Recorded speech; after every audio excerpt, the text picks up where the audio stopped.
little embarrassed. I just knew that if I could just leave my job, leave my house, leave my car, leave my country, leave my life, the doors of heaven would burst open and shine its blessings upon thee. I'll finally lose the weight. I'll get the career of my dreams. I'd be spontaneously placed inside a house with a nice kitchen, bathroom, and place for my garden. I wouldn't stress about money and I would be free. All I needed was the perfect trip, the perfect job, the perfect relationship, and then just like that, everything falls into place. I started becoming obsessed with seeing people live a life that I thought I craved for myself. So much so, I started to believe the life they were living was definitely the life I was meant to be experiencing as well. So in 2023, I quit my seasonal job in the Florida Keys and moved to Mexico. For 5 months, I bounced all over Mexico and ended my travels in Antigua, Guatemala. I partied with people I met in hostels, went surfing, lounged on beaches all day, explored caves, completed side quests. I even received my 200-hour yoga teacher certificate. I was doing exactly what I envied other people doing online. I thought I made it. But life had other plans for me. It quickly settled in that I had no idea how to sustain this new life, and I am not a content creator, and so with humility, I ran back home with my tail in between my legs.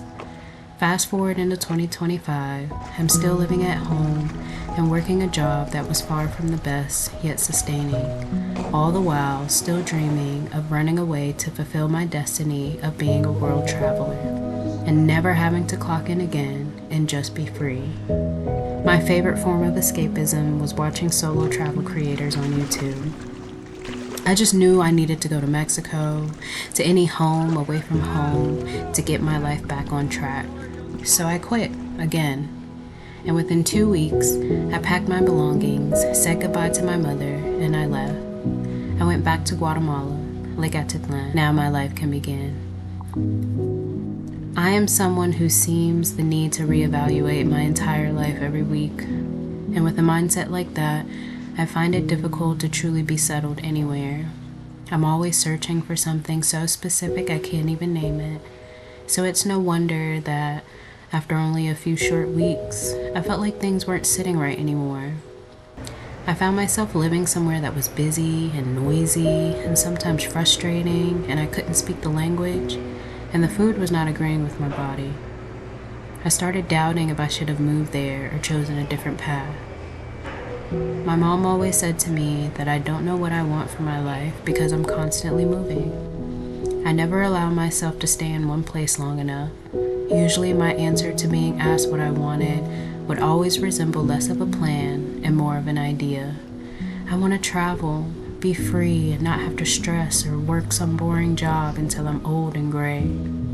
I uprooted my entire life. I now have all this time and opportunity folks speak of, and I really didn't know what to do.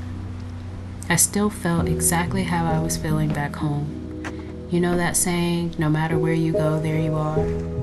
Since childhood, I found myself constantly in high-stress situations and environments. It manifested into my adult life by ways of escapism and subconsciously seeking out environments and relationships that mimic the chaos and unstableness that was my life. In my first couple of weeks, I started waking up early. I got back into my daily yoga practice. I started watching what I was eating, reading, and writing again. I even recorded a YouTube video. And the embarrassing part was honestly thinking I had to leave my entire life behind in order to do so. I always thought freedom was something to be found out there, in a new country, on the beach, in a different version of me. But no matter where I go, I only keep meeting myself there. So I'm back home, again, and realizing that maybe my life isn't supposed to be the story of running away, but of finally learning how to stay.